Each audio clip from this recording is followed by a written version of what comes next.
Swastiastu, sahabat pelayang. Kali ini saya akan mencoba menjawab banyak pertanyaan ya dari sahabat-sahabat pelayang kita tentang bagaimana caranya membuat tulang boh sambung. Nah, secara teknis di sini ya, sahabat ya. Jadi kita membuat tulang boh sambung itu karena kita tidak menemukan bambu yang cukup panjang. Bambu yang cukup panjang untuk membuat tulang boh. Yang ada hanyalah bambu yang pendek. Nah, sekarang bagaimana kita mengakalinya agar bambu itu bisa digunakan? Maka kita harus menggunakan teknik sambung. Jadi, kalau kita sudah menemukan bambu yang bagus ya, sahabat ya.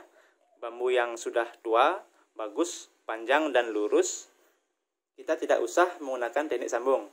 Akan tetapi, jika seandainya di lapangan sahabat tidak menemukan bambu yang bagus dan cenderung pendek, maka teknik sambung ini sangat baik digunakan untuk membuat tulang boh. Karena pembuatannya pun sangat mudah ya sahabat ya. Lebih mudah dari membuat tulang boh satuan. Nah, di sini saya sudah mendapatkan satu bambu yang akan saya gunakan sebagai contoh ya sahabat ya. Untuk membelah bambu ini sahabat harus hati-hati. Tidak boleh gegabah ya sahabat ya. Agar tangan sahabat selamat. Dan sekarang kita tinggal merautnya. Nah, proses pembuatannya hampir sama ya, seperti membuat tulang kesapi layangan bebean. Jadi sahabat pelayang di sini, jika sudah mahir dalam membuat ekor kesapi ya, kesapi layang bebean, pasti bisa membuat tulang boh yang disambung. Karena prinsipnya sama ya sahabat ya. Kita harus mencari keseimbangan keduanya agar lengkung keduanya sama-sama seimbang.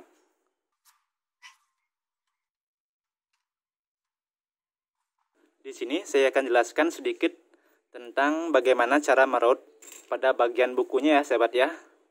Saya rasa ini penting ya karena banyak sahabat kita yang kesulitan membuat tulang boh merautnya pada bagian buku. Karena buku ini lumayan agak keras ya sahabat ya.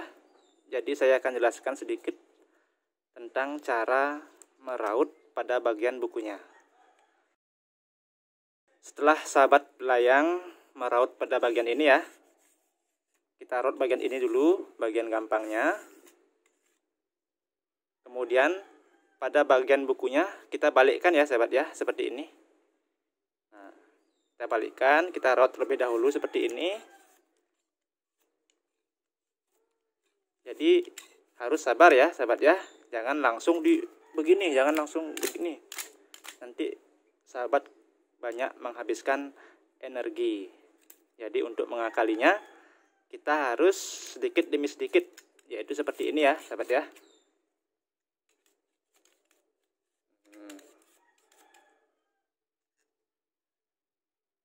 Gak apa-apa, kita biarkan dahulu ini agak tebal, gak apa-apa. Yang penting kita cari terlebih dahulu bagusnya pada sisi yang lebih gampang. Nah, seperti ini ya sahabat ya. Ini adalah sisi yang lebih gampang. Kita cari dulu kehalusannya. Kemudian pada sisi bukunya yang ini yang agak keras ya, ini kita akan gunakan kapak atau belakas ya untuk menghaluskannya. Jadi kita gunakan belakas ini agar sahabat pelayang sedikit menghabiskan energi. Ini kebetulan belakas saya lagi puntul nih, belum sempat saya sangeh, jadi memang agak keras ya.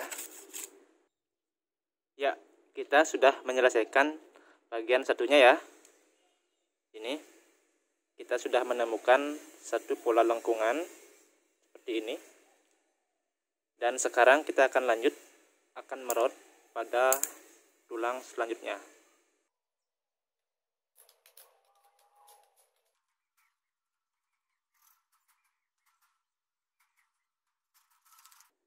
Untuk penghalusan pada rautan bukunya, kita bisa menggunakan metode rautan seperti ini ya sahabat ya.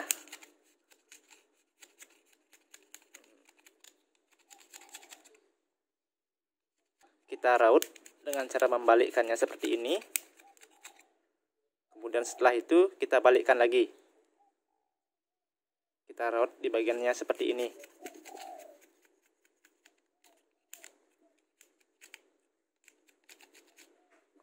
Kemudian kita harus hati-hati ya di bagian ini agar tidak kena tangan kita.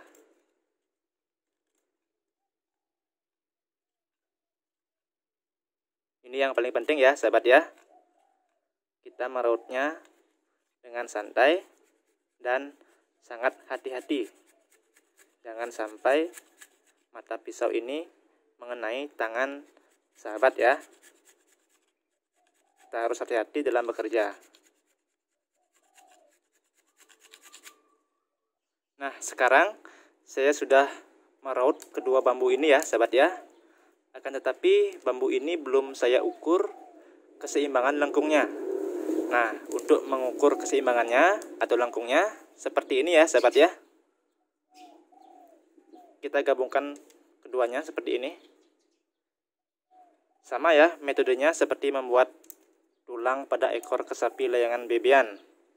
Kita akan lengkungkan seperti ini. Nah, kita lihat bagian lengkungan mana kira-kira yang kurang seimbang. Nah, di sini ya sahabat ya. Jadi kita telah menemukan bagian yang agak kokoh dan lemes sebelah. Yang perlu kita perbaiki atau raut adalah pada bagian di belakang ini. Nah, kita akan raut bagian ini agar lengkungannya nanti bisa seimbang. Kemudian kita cek lagi ya sahabat ya. Mudah-mudahan sudah seimbang.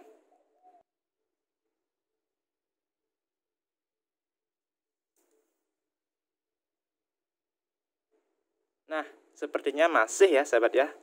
Masih kokoh di bagian ini. Jadi saya akan raut di bagian ini dulu. Yang bagian ini saya akan abaikan terlebih dahulu ya. Karena di bagian sisi ini agak terlalu jauh perbedaan lengkungnya.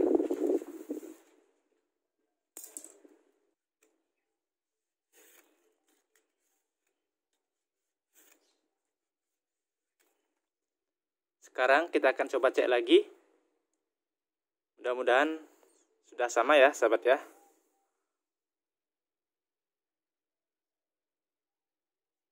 Sebentar dulu. Kita gabungkan seperti ini ya. Kemudian kita lengkungkan. Ya, di bagian kanannya sudah lumayan ya, tapi agak kurang sih sedikit. Dan bagian ini sini sudah mulai seimbang. Karena yang masalah di bagian tengahnya, yaitu di sini ya. Kita lihat tampaknya ada yang kurang seimbang, yaitu pada tulang di belakangnya itu. Kita harus raut di bagian ini. Ini ya, sahabat ya. Kita akan raut di sini.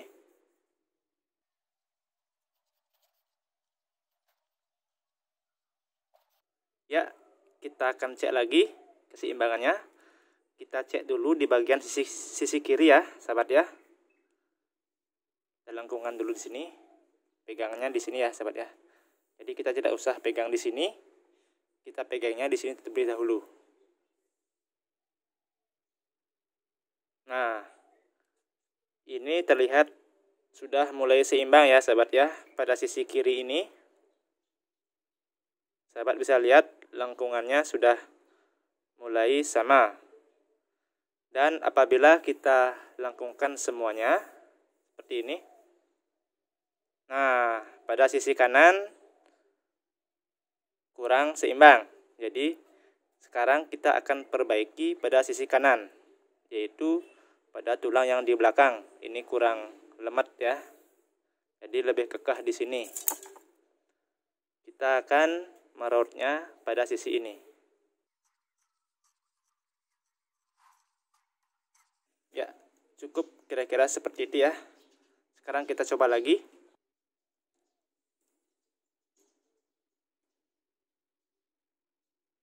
Ya, sudah mulai agak seimbang. Namun masih ya lagi sedikit lagi sedikit sekali ini. Pada sisi kiri kita cek lagi ya, seimbang. Dan sisi kanan kurang ya, lagi sedikit.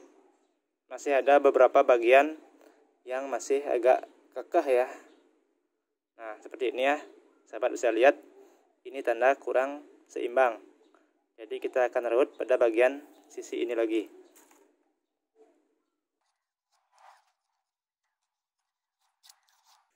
Ya, kita coba lagi sekali.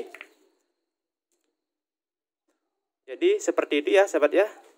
Cara untuk membuat lengkungan seimbangnya, kita memang harus perlu waktu dan kesabaran ya. Ya, sekarang kita lihat lengkungannya sudah mulai seimbang ya sahabat ya.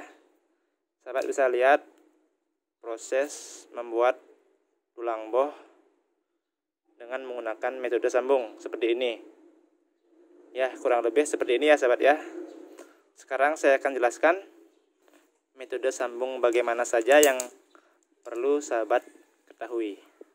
Metode-metode yang akan digunakan di sini yang pertama adalah dengan cara menyambung tumpuk biasa seperti ini ya sahabat ya. Seperti ini contohnya. Jadi kita ikat di bagian sini dan sisi kiri ini. Nah, metode ini biasanya kita gunakan pada layangan kecil ya sahabat ya.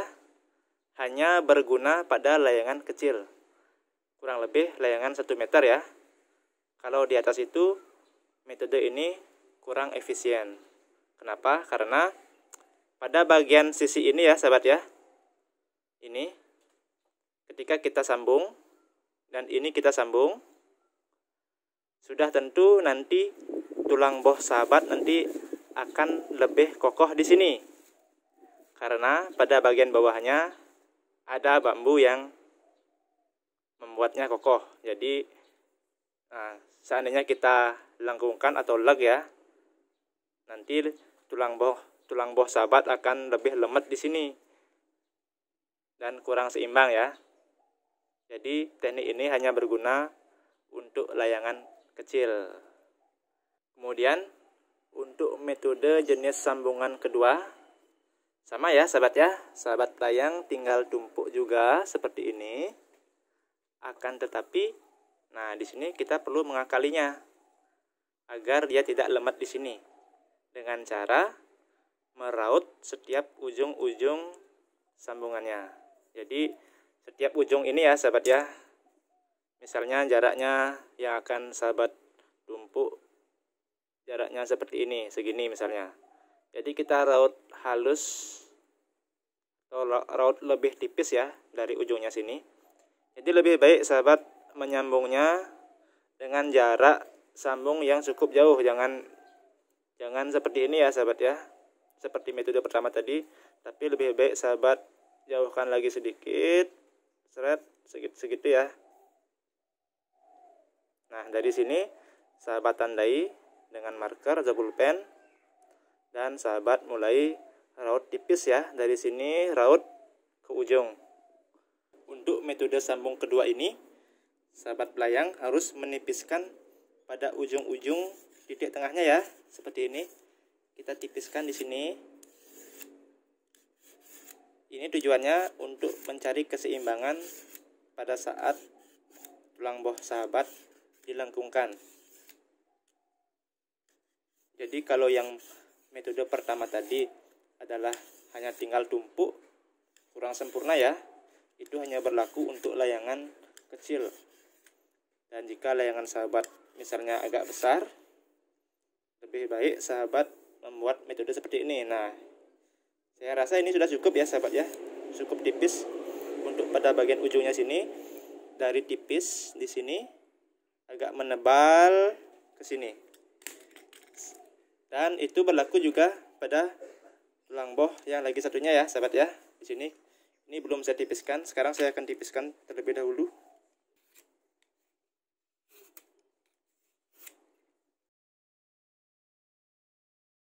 Ya, saya rasa sudah cukup. Dan ini saya peragakan sekarang ya sahabat ya. tulang bohnya.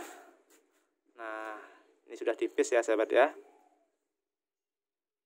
Kita akan pasang pada titik pertemuannya.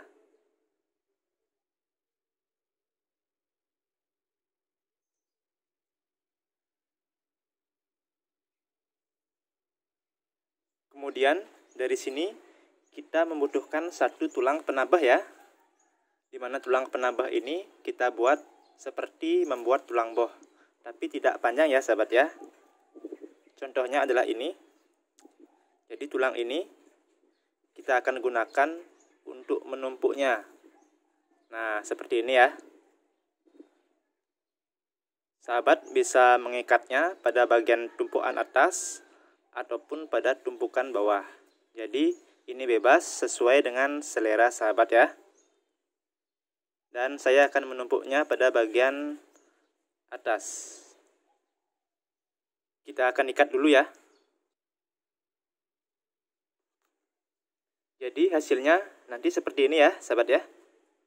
Nah, kita sudah ikat pada ujung sisi kirinya, kemudian pada tengah-tengahnya, dan juga pada ujung sisi kanannya. Sahabat juga bisa mengikat jika perlu ya. Jika kurang kuat bisa tambahkan ikatannya di sini dan di sini. Nah, sekarang mari kita coba untuk melengkungkannya. Ya, kira-kira seperti ini jadinya ya sahabat ya. Nah, jadi ini adalah teknik sambung pada metode kedua ya.